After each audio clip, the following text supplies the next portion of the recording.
우리가 말을 하지 않고 언어가 없이 건강한 삶을 살 수 있을까요?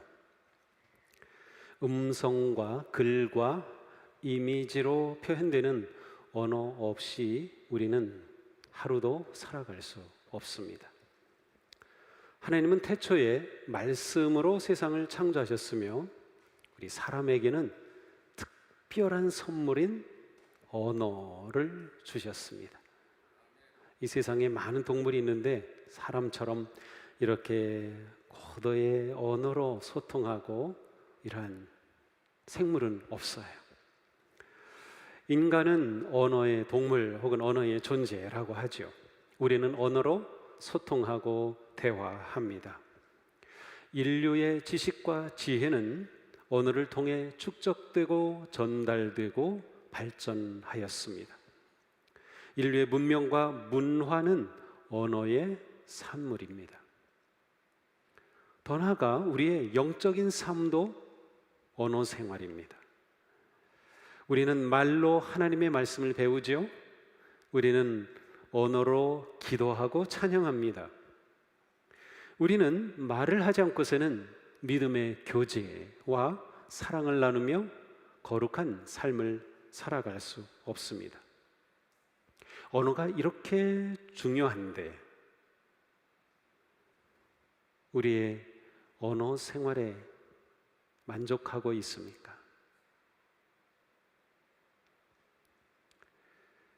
거의 없을 것 같아요. 그렇습니다. 우리는 누구나 다 말 잘하고 싶어 합니다. 그러니까 말을 막 이렇게 빨리빨리 잘하는 것이 아니고 말을 잘하고 싶어 합니다. 잠언의 말씀처럼 우리의 말이 항상 경우에 알맞아서 은쟁반 위에 있는 금 사과와 같기를 원합니다. 하지만 우리는 말 때문에 힘들고 말로 상처받고 말 때문에 분노할 때가 많습니다. 우리의 말, 이거 어떻게 해야 할까요? 오늘 말씀은 이렇게 시작되죠. 나의 형제자매 여러분, 여러분은 선생이 되려고 하는 사람이 많아서는 안 됩니다. 사실 우리 교회에 이 사회에서 교사인 분들 많이 계십니다. 또 교회 학교에서 교사로 섬기시는 분들도 많이 계셔요. 그런데 선생이 되려 하지 말라고 말씀합니다. 아이고, 내가 꼭 교사가 돼서 큰일 났네. 혹시 그런 생각이 듭니까? 왜 이런 말씀을 하셨을까요? 교사는 말을 많이 해야 하는 직업입니다. 말로 해야 할 직업이죠. 또 교회학교 교사들도 마찬가지입니다. 말로 아이들을 가르치고 돌보고 말이 굉장히 중요합니다. 꼭 교사라기보다는 지도자라고 해도 괜찮을 것 같습니다. 누군가를 가르치고 지도하고 이끌 때 말을 많이 사용하게 되죠. 그런데 말로만 가르치고 정작 자신은 그렇게 살아가지 않는다면 좋은 교사 아닐 겁니다. 말로만 설교 잘하고 삶이 그렇지 못하다면 좋은 지도자가 아닐 것이죠.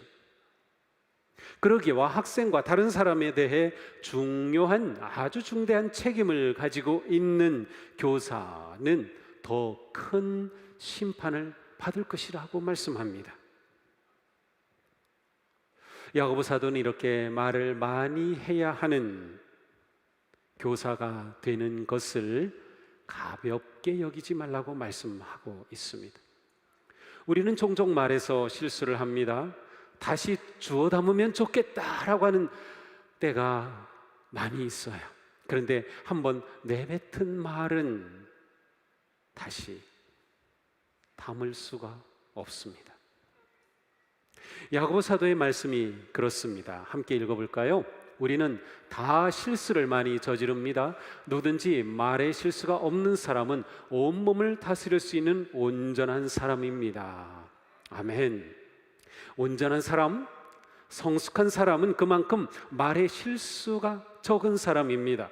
말에 실수가 적은 사람이라면 분명히 자신의 온몸도 잘 다스릴 것입니다. 사람의 품격은 말로 드러납니다. 우리는 보통 성품, 품격이라는 단어를 사용하는데 여기에 품이라고 하는 단어는 한자어로 입이 세 개가 모인 것이 품입니다. 무엇을 말합니까? 사람의 말이 쌓여서 품격을 형성하고 품성을 세워간다는 뜻입니다. 참된 믿음은 행동하는 믿음이고, 행동하는 믿음은 언어 생활과 관계되어 있습니다. 언어는 우리의 믿음의 성숙을 드러내는 매우 중요한 척도가 됩니다. 과격한 말을 거침없이 하는 사람들은 대체적으로 성격이 아주 거칠고 공격적입니다. 남의 말을 많이 하는 사람은 사람 사이를 이간질하곤 합니다. 불평의 말을 많이 합니까? 그 사람은 아마도 불만이 가득할 것입니다. 말은 말하는 사람의 인격과 또 그 사람의 믿음의 깊이를 그대로 드러냅니다. 우리의 말이 우리를 드러내는 거예요. 그러니 성도는 말을 잘 해야 합니다. 성도는 말을 바르게 해야 합니다. 우리의 언어 생활 어떻게 해야 할까요? 먼저 우리의 말의 힘을 과소평가하면 안 됩니다. 말의 힘은 강력합니다. 얼마나 강한지 몰라요. 잠언에서 이러한 말씀이 있어요. 죽고 사는 것이 혀의 힘에 달렸으니 혀를 잘 쓰는 사람은 그 열매를 먹는다. 말에 어떤 힘이 있어요? 사람이 죽고 사는 게 말에 달려 있어요. 얼마나 강력한 힘이 있는지 모릅니다. 말 한마디에 사람이 죽을 수도 있고 말 한마디에 사람이 살 수도 있는 겁니다. 야고 사도는 비유를 들어서 쉽게 설명합니다. 함께 읽어보겠습니다. 말을 부리려면 그 입에 재갈을 물립니다. 그리하여 우리는 말에 온몸을 끌고 다닙니다. 보십시오. 배도 그렇습니다. 배가 아무리 커도 또 거센 바람에 밀려도 매우 작은 키로 조종하여 사공이 가고자 하는 곳으로 끌고 갑니다. 이와 같이 혀도 몸의 작은 지체이지만 엄청난 일을 할 수 있다고 자랑을 합니다. 아멘. 혀는 몸에서 아주 작은 지체이지만 엄청난 힘이 있고 큰 것을 좌우합니다. 마치 달리는 말에 입에 물린 재갈과 같습니다. 옛날에 말은 운송수단, 가장 중요한 운송수단이었죠. 교통수단이었죠. 또 전쟁이 일어나면 강력한 무기였습니다. 그런데 이 엄청난 힘이 있는 말, 그것을 사람이 조그만 입에 물린 재갈로 다 조정을 하는 것입니다. 그래서 유익하게 사용을 합니다. 배는 어떻습니까? 엄청난 큰 배라 하더라도 그 밑에 붙어있는 조그만 키가 배 가는 방향을 다 결정합니다. 재갈과 키는 아주 작은 것이지만 엄청난 큰 힘을 통제하고 있습니다. 사람의 혀도 작은 지체이지만 온 몸의 방향과 힘을 결정합니다. 말은 사람의 인생의 항로를 결정하며 사람의 품위와 깊이를 형성하고 드러냅니다. 작은 혀에는 우리의 삶과 신앙을 결정짓는 강력한 힘이 있습니다. 그러니 우리는 혀를 잘 사용해야 합니다. 그런데 때때로 잘못 사용하여서 엄청난 결과가 일어납니다. 한번 같이 읽어볼까요? 보십시오. 아주 작은 불이 굉장히 큰 숲을 태웁니다. 그런데 혀는 불이요, 혀는 불의의 세계입니다. 혀는 우리 몸의 한 지체이지만 온몸을 더럽히며 인생의 수레바퀴에 불을 지르고 결국에는 혀도 게헨나 이 불에 타버립니다. 걷잡을 수 없는 산불은 큰 숲을 모두 태워버립니다. 모든 산불은 아주 작은 불씨에서 시작됩니다. 지난 3월에 강릉 동해 울진 삼척의 산불은 우리나라 역사상 가장 큰 산불이었습니다. 2000몇 년이죠? 2000년 4월에 일어난 동해안 산불, 2019년에 일어난 강원도 산불 비교가 안 될 정도였어요. 저는 그때 그 울진에 일어난 산불이, 울진에 금강송 군락지가 있고 그 금강길이 있는데, 제가 금강길을 한번 걷는 게 제 조그만 소원 가운데 하나거든요. 그게 타버릴까 봐 진작 마음을 졸이고 기도를 하였던 생각이 납니다. 이렇게 대규모의 산불, 어디서 시작됐죠? 사실 울진금의 그 산불 원인은 찾지 못했지만 이렇게 짐작하고 있어요. 그 원인은 지나가던 세대 차량이 있었는데 아마도 거기서 버린 담뱃불씨가 아닐까, 그렇게 추정합니다. 그렇습니다. 그 작은 불씨로 인하여서 엄청난 숲이 불에 타버리고 자연이 파괴되고 문화유산이 불타버리고 엄청난 재산의 손해와 심지어는 인명피해까지 일어납니다. 작은 불씨는 우리의 혀입니다. 잘못 사용된 혀는 이처럼 파괴적일 수 있어요. 우리의 부주의한 작은 한마디가 누군가의 삶을 파괴하며 공동체를 혼란에 빠뜨리기도 합니다. 누군가에게 들었던 말 한마디가 평생 가슴에 박혀서 큰 상처로 남기도 합니다. 혀의 힘은 강력합니다. 어떻게 사용하느냐에 따라서 좋은 열매를 맺을 수도 있고 파괴적인 결과가 생길 수도 있습니다. 그렇다면 작지만 강력한 힘을 가진 혀를 우리는 어떻게 해야 할까요? 과연 우리는 혀를 길들일 수 있을까요? 야고보 사도의 말씀이에요. 같이 한번 읽어볼까요?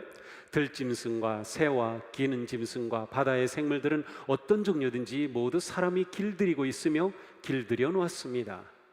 그러나 사람의 혀를 길들일 수 있는 사람은 아무도 없습니다. 혀는 걷잡을 수 없는 악이며 죽음에 이르게 하는 독으로 가득 차 있습니다.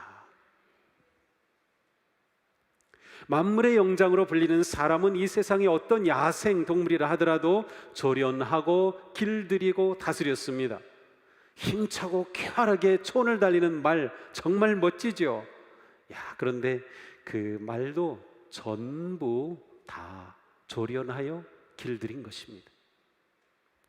집에서 그렇게 애지중지하는 반려동물 있죠? 그거 다 길들인 겁니다. 그런데 조그만 지체인 우리의 혀를 길들일 수 없다고 말씀합니다. 우리의 혀를 통제하고 바르고 유익하게 온전히 사용할 희망이 없는 것일까요? 이 말씀은 우리가 우리의 혀를 길들이고 바르게 사용하며 통제하는 것이 정말 힘들다고 하는 것을 말씀합니다. 우리의 언어는 짧은 시간에 그렇게 길들여질 수 없습니다.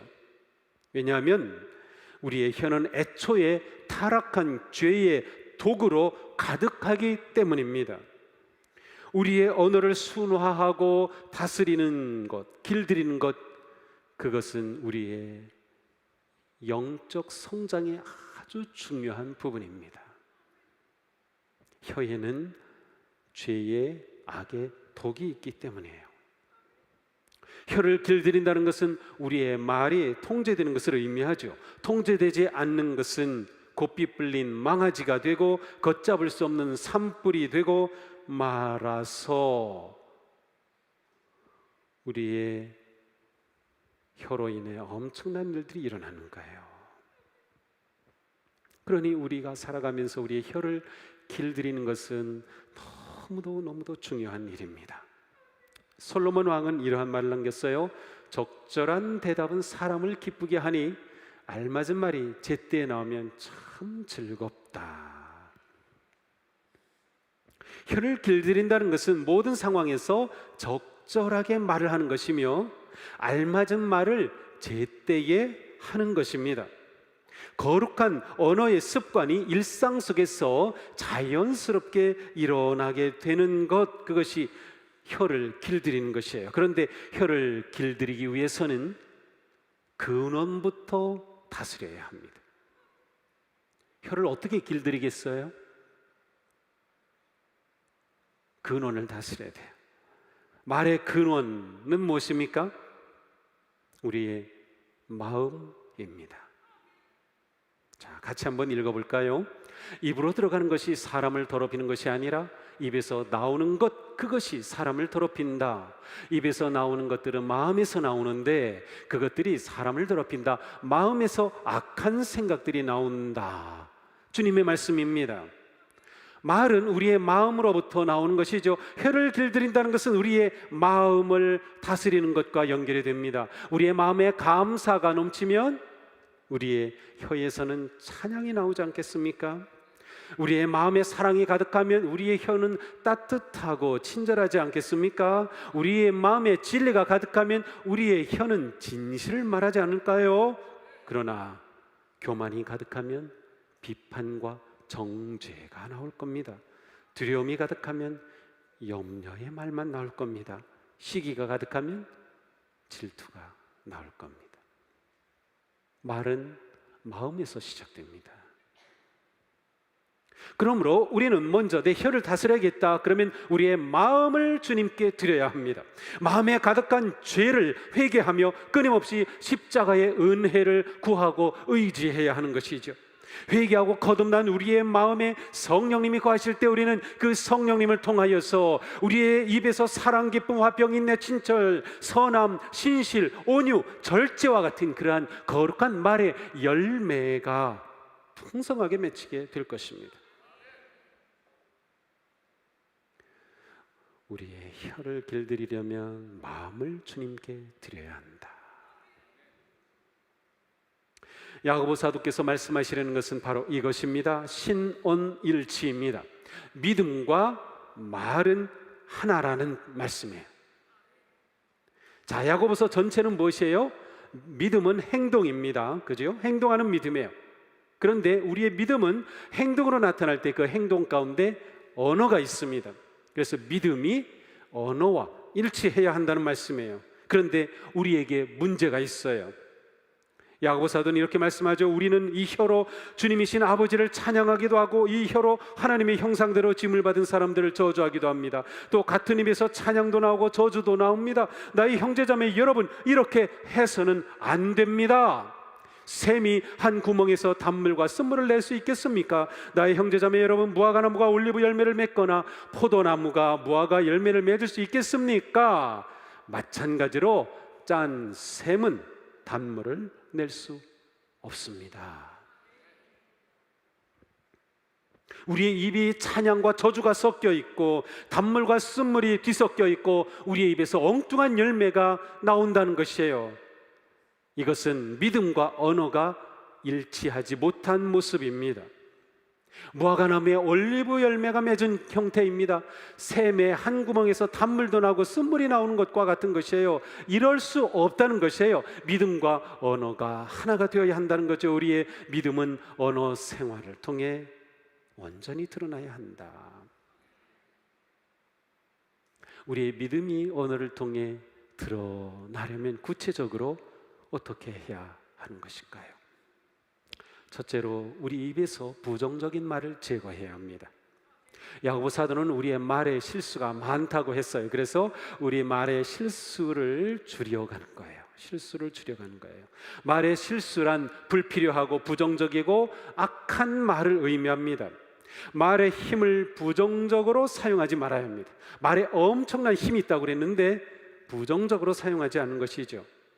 악한 말에는 핵무기보다도 더 강력한 파괴력이 있습니다. 그래서 때때로 부주의한 말 한마디가 사람의 일생을 파괴하고 평생 지울 수 없는 상처를 남겨놓는 것이죠. 너무도 많은 사람이 눈에 보이지 않는 말의 흉기를 가지고 상처와 고통을 주며 찌르곤 합니다. 언어 폭력이란 말 많이 있죠. 언어가 폭력과 파괴의 무기가 되지 않도록 우리는 항상 조심하고 기도해야 합니다. 사실 우리는 말의 피해자이면서 또한 말의 가해자이기도 합니다.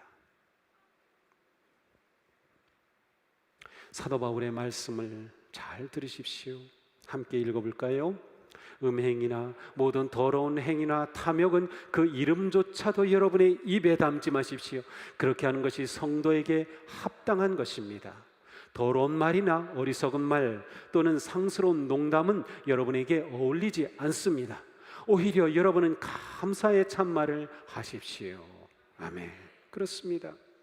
성도에게는 할 말과 하지 말아야 할 말이 있습니다. 그냥 다 내뱉어서는 안 됩니다. 말에 힘이 있다는 것을 잊지 마십시오. 음행, 더러움, 탐욕, 어리석음, 상스러운 농담은 믿음의 사람과 어울리지 않습니다. 우리에게 믿음이 있다면 우리의 입은 구별되어야 합니다. 사도 바울이 마지막에 오히려 여러분은 감사의 참말을 하십시오라고 했죠.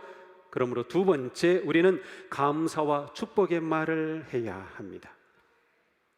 부정적인 말의 실수를 제거할 뿐만 아니라 감사와 축복의 말을 많이 하는 것입니다. 믿음의 성장은 언어가 가지고 있는 파괴적인 무기를 선한 도구로 바꾸어가는 삶입니다. 말은 영향력입니다. 말은 그 말을 하는 사람과 듣는 사람의 현재와 미래에 큰 영향을 미칩니다. 부모와 자녀 관계에서, 부부 사이에서, 성도와 성도의 관계에서, 교사와 학생 관계에서 말은 모두에게 엄청난 영향을 미칩니다. 구약시대의 사람들은 축복하는 말의 힘을 잘 알고 있었습니다. 아버지가 자녀에게 남기는 축복의 말은 소중한 유언이 되었습니다. 모든 자녀는 아버지의 축복을 자신과 가족의 미래의 성공과 번영과 형통을 가져올 하나님의 약속으로 믿고 받았습니다. 그렇기 때문에 이삭에게 두 쌍둥이 아들 에서와 야곱이 있었는데 아버지 이삭으로부터 축복의 말을 받으려고 그렇게 애쓰고 가장하고 위장하면서 그렇게 받으려고 했던 거예요. 그래서 에서와 야곱이 그렇게 갈등하고 원수가 된 것이죠. 왜? 아버지의 축복의 말이 중요하다는 것을 알았기 때문입니다. 이삭에게만이 아니고요, 우리에게도 그 똑같은 축복의 말에 힘이 있습니다. 우리의 말이 우리의 자신과 자녀와 이웃과 성도의 삶에 놀라운 영향을 미치게 됩니다. 항상 감사와 축복의 말을 하십시오. 그러면 복의 열매를 거두게 될 것입니다. 셋째로, 지혜롭게 말하십시오. 사실은 여기에 나머지 모두가 다 담겨 있어요. 지혜롭게 말하라. 오늘 본문의 바로 다음 구절 13절입니다. 사실 이 13절은 오늘 본문의 결론이라고 저는 생각을 해요. 근데 본문에 넣지는 않았어요. 자, 13절 함께 읽어볼까요? 여러분 가운데서 지혜 있고 이해력 있는 사람이 누구입니까? 자, 언어에 관해서, 말에 관해서 말씀하면서 질문으로 결론을 내리는 겁니다. 여러분 가운데 지혜롭게 말하는 사람이 있습니까? 라고 묻는 것이죠. 잠언은 말씀합니다. 부드러운 대답은 분노를 가라앉히지만 거친 말은 화를 돋운다. 지혜로운 사람의 혀는 좋은 지식을 베풀지만 미련한 사람의 입은 어리석은 말만 쏟아낸다. 지혜로운 말은 상처난 마음을 치유하고 분노를 가라앉힙니다. 지혜로운 말은 지식을 더하게 하고 풍성한 진리를 깨닫게 합니다. 그러니 우리는 지혜로운 말을 하기 위해서 늘 지혜의 성령님을 의지해야 합니다. 성령님을 의지하며 자신의 말을 잘 가꾸시기 바랍니다. 다윗은 이렇게 기도하였습니다. 누가 주님의 거룩한 산에 머무를 수 있겠습니까? 깨끗한 삶을 사는 사람, 정의를 실천하는 사람, 마음으로 진실을 말하는 사람, 혀를 놀려 남의 허물을 들추지 않는 사람, 친구에게 해를 끼치지 않는 사람, 이웃을 모욕하지 않는 사람, 하나님을 업신여기는 자를 경멸하고 주님을 두려워하는 사람을 존경하는 사람입니다. 참 저는 이 다윗의 기도가 항상 저에게 다가옵니다. 매일 은혜 생활 가이드 있죠? 거기에 시편 기도 두 번째가 이 구절입니다. 매일 보시는 분들은 이 말씀이 귀 익을 겁니다. 그렇습니다. 하나님의 자녀는 지혜로운 마음으로 진실을 말하며 남의 허물을 들추지 않으며 친구에게 해를 끼치지 않으며 이웃을 모욕하지 않습니다. 사랑하는 여러분, 자신의 말의 온도를 따뜻하게 올려보시기 바랍니다. 피차 덕을 세우는 말을 하십시오. 다른 사람을 격려하고 칭찬하십시오. 들은 것을 확인도 하지 않고 옮기지 마십시오. 무시하고 비난하거나 비교하는 말을 하지 마십시오. 항상 교회와 공동의 선을 위해서 말하십시오. 그리고 하지 않아도 될 말은 하지 마십시오. 우리가 흔히 말하잖아요. 말은 씨가 됩니다. 자신이 뿌린 말의 씨앗이 어떤 열매를 맺을지 생각하면서 우리는 우리의 언어를 지혜롭게 가꿔야 할 것입니다.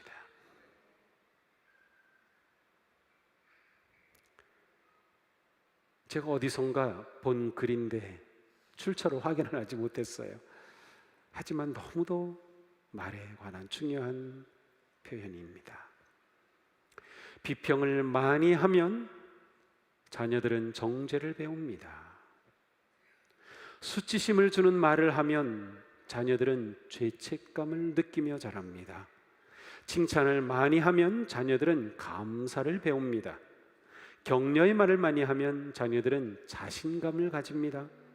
사랑의 말을 많이 하면 자녀들은 긍정적인 자아를 형성합니다. 인정하는 말을 많이 하면 자녀들은 자존감을 가집니다. 용서와 용납의 말을 하면 자녀들은 남을 받아들이고 사랑할 줄 알게 됩니다. 이게 꼭 자녀만일까요? 우리가 말하는 상대방에게도 똑같습니다. 우리는 어떤 말을 하고 있습니까? 신앙생활은 언어생활입니다. 진실하고 거룩한 입술로 하나님을 기쁘시게, 사람을 복되게, 세상을 평화롭게 하는 행복한 성도가 되기를 축복합니다. 다윗의 기도로 오늘의 설교를 마칠까 합니다. 여호와여, 내 입에 경비병을 세우시고 내 입술의 문을 지키소서. 아멘. 기도합시다.